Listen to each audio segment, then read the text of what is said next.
আল্লাহর নাম রেখেছে বাংলার মানুষ খোদা। আল্লাহর 99 নাম, ওয়ালিল্লাহিল আসমাউল হুসনা ফাদউহু বিহা।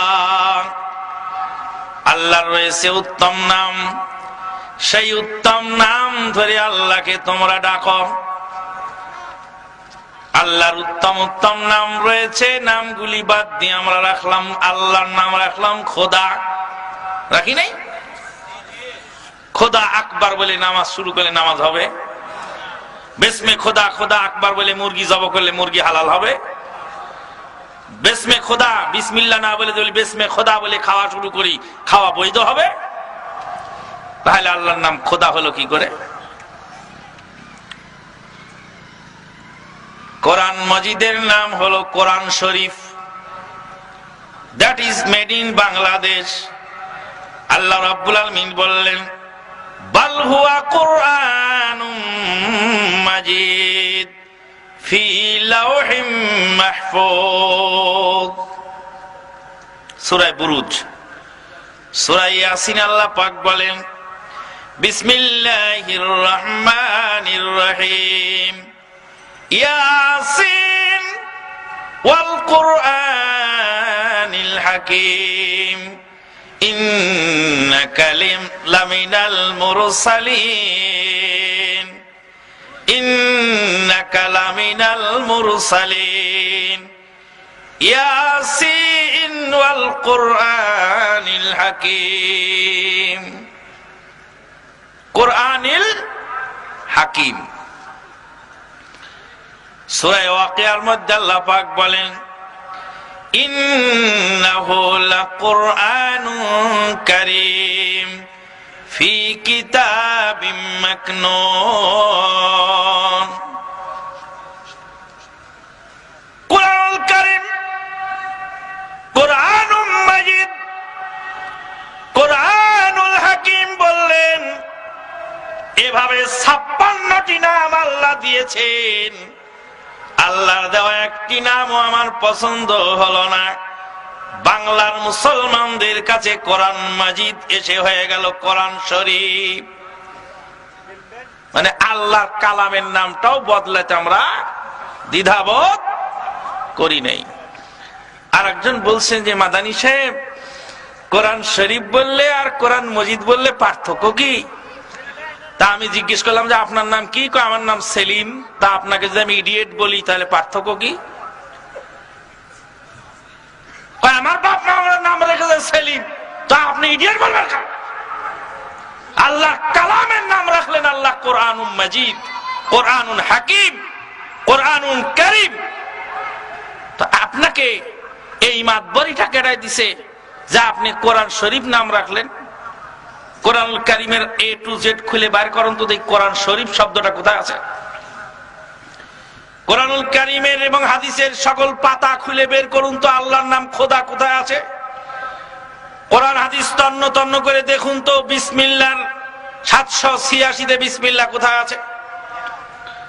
786তে যদি বিসমিল্লাহ হয়, আবজাদিয়া অক্ষর গণনা করি, তাহলে আল্লাহু আকবারেরও একটা নাম্বার হবে, হবে না? ধরুন যে আল্লাহু আকবারের নাম্বার হলো 420, আর আউযুবিল্লাহর নাম্বার হলো 626, আর বিসমিল্লাহর নাম্বার হলো 786, আর সূরা ফাতিহার নাম্বার হলো 1832। এখন কোন মুসলিম যদি নামাজে না বলে 420, 636, 786, 1832, 1213, 320, 320 নামাজ হবে? এটা ডিজিটাল নামাজ হবে। কি নামাজ হবে? ডিজিটাল। কি নামাজ হবে? ডিজিটাল। রাসূলের তরিকায় কোনো নামাজ হবে না।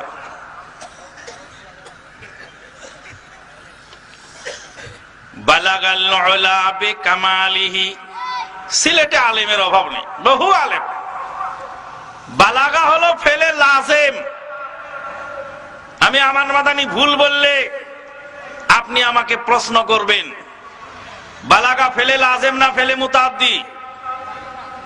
আলেম ওলামা যারা আছেন জবাব দেন, বালাগা কি ফেলে লাজেম না ফেলে মুতাআদ্দি? ফেলে লাজেম। আলেম আছেন না এখানে স্টেজের মাহফিলের মধ্যে? আলেম বা তালেব ইলম আছেন নাকি? হাত তোলেন তো কারা কারা আছেন। আলহামদুলিল্লাহ, জাযাকুমুল্লাহ খায়রান। আচ্ছা বলেন, বালাগা ফেলে লাজেম না ফেলে মুতাআদ্দি? ফেলে লাজেম। ফেলে লাজেম আর ফেলে মুতাআদ্দির মধ্যে পার্থক্য কি? ফেলে লাজেম বলা হয় যেই ক্রিয়া শুধুমাত্র কর্তার দ্বারা সম্পাদিত হয়, কর্ম লাগে না। আর ফেলে মুতাআদ্দি যেই ক্রিয়া কর্তা এবং কর্ম মিলে সম্পাদিত হয়। বাংলা ব্যাকরণে বলা হয় সকর্মক ক্রিয়া আর অকর্মক ক্রিয়া। বালাগা মানে পৌঁছলেন। কে পৌঁছলেন? কে পৌঁছলেন? আল্লাহর নবী পৌঁছলেন বালাগাল উলা, সফলতার হিমাদ্রি শিখরে আল্লাহর নবী পৌঁছলেন বিকামালিহি, তার কামালিয়াতের দ্বারায়। বে মানে হলো দ্বারা, কামাল মানে পূর্ণতা, হি মানে তার, তার নিজস্ব পূর্ণতার দ্বারাই, কামালিয়াতের দ্বারাই সফলতার হিমাদ্রি শিখরে আরোহণ করলেন। নবী আরোহণ করেছেন না আল্লাহ করিয়েছেন? নবী সফলতার হিমাদ্রি শিখরে আরোহণ করেছেন না আল্লাহ করিয়েছেন? আল্লাহ যদি করান আর আমি যদি বলি নবী করেছেন, হলো এক। ফেলে লাজেম ব্যবহার করা হলো কবিতার মধ্যে। বালাগাল উলা বিকামালিহি কাশাফাদ দুজা বিজামালিহি। শেখ সাদী রাহমাতুল্লাহ আলাইহির কবিতার শুরুতেই শিরকের গন্ধ পাওয়া গেল। শেখ সাদী রাহমাতুল্লাহ আলাইহিকে ভালোবাসি, কিন্তু নবীর চেয়ে বেশি ভালোবাসতে পারি না। শেখ সাদী রাহমাতুল্লাহ আলাইহি জ্ঞানী মানুষ, কিন্তু তার জ্ঞানটা নির্ভুল নয়, ভুলের ঊর্ধ্বে তিনি নন। শেখ সাদী রাহমাতুল্লাহ আলাইহি মোহাব্বতের পাত্র, কিন্তু পুরাপুরি বিনা বাক্যে তার সব কথা মানার যোগ্য নয়। শেখ সাদী রাহমাতুল্লাহ আলাইহির কবিতার শুরুতে পাওয়া গেল শিরিকের গন্ধ পাওয়া গেল। এরপরে তিনি কবিতা শেষ করলেন কাশাফাদ দুজা বিজামালিহি হাসুনাত জামিউ খিসালিহি। কবিতা শেষ হয়ে চলল, কবিতার মধ্যে কোন দরুদের নাম গন্ধ নাই। শেষে এসে তিনি বললেন সাল্লু আলাইহি ওয়া আলিহি, তোমরা সবাই নবীর উপরে দরুদ পড়ো এবং নবীর পরিবারের উপরে দরুদ পড়ো। শেখ সাদী রাহমাতুল্লাহ আলাইহি দরুদ পড়ার জন্য নির্দেশ দিয়ে দুনিয়া থেকে বিদায় হয়ে চলে গেলেন। নিজে কিন্তু দরুদ এই কবিতার মধ্যে পড়েন নাই। কবিতার পুরাটা পড়েও ওর মধ্যে দরুদ পাওয়া যায়নি। তিনি বললেন সাল্লু আলাইহি ওয়া আলিহি, তোমরা সবাই নবীর উপরে এবং নবীর পরিবারের উপরে দরুদ পড়ো। 30,000 টাকা দিয়ে বক্তা দাওয়াত করে আনলাম। বক্তা সাহেব বললেন সাল্লু আলাইহি ওয়া আলিহি। বক্তা সাহেব যা বললেন তার মানে হলো তোমরা সবাই নবীর উপরে এবং তার পরিবারের উপরে দরুদ পড়ো। শেখ সাদী পড়তে বলে মারা গেলেন, এবার আমরাও বক্তা সাহেব জনগণকে পড়তে বললেন, জনগণ বক্তার সাথে বললেন সাল্লু আলাইহি ওয়া আলিহি। ও বক্তা সাহেব, 30,000 টাকা আপনি খেয়েছেন, আপনিই পড়ুন, আমরা না হয় নাই পড়লাম। দরুদটা পড়বে কে? দরুদ পড়বে কে? শেখ সাদি রহমাতুল্লাহ আলাইহি বললেন সল্লু, তোমরা পড়ো। বক্তা সাহেব বললেন সল্লু, তোমরা পড়ো।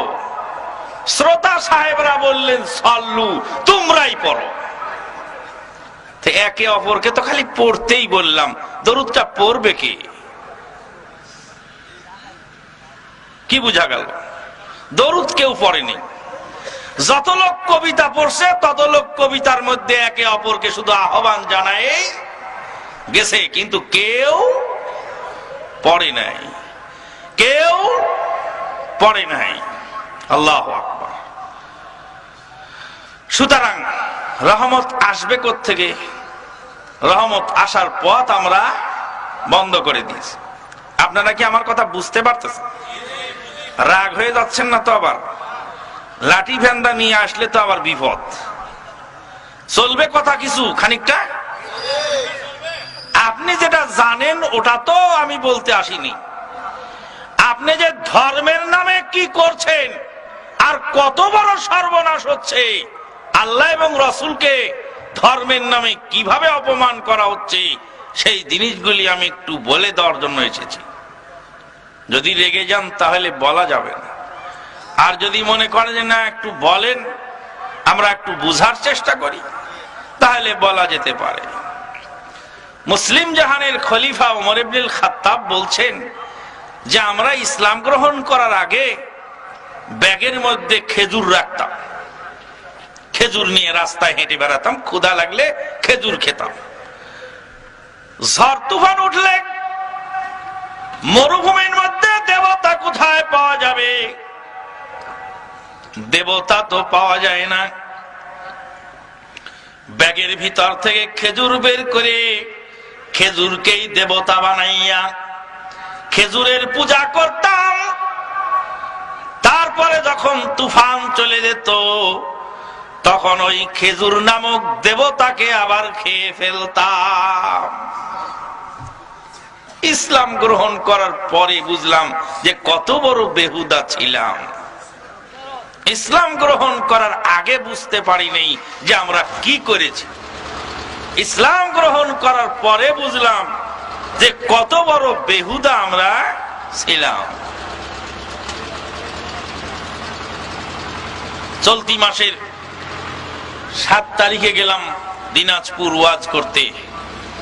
এক হোটেলে নিয়ে গেল খেতে, সেখানে গরুর গোশত আর ভাত। বললাম যে বাবা গরুর গোশত আমার চলে না, খাইলেও 2-1 টুকরা খাওয়া যাবে, অন্য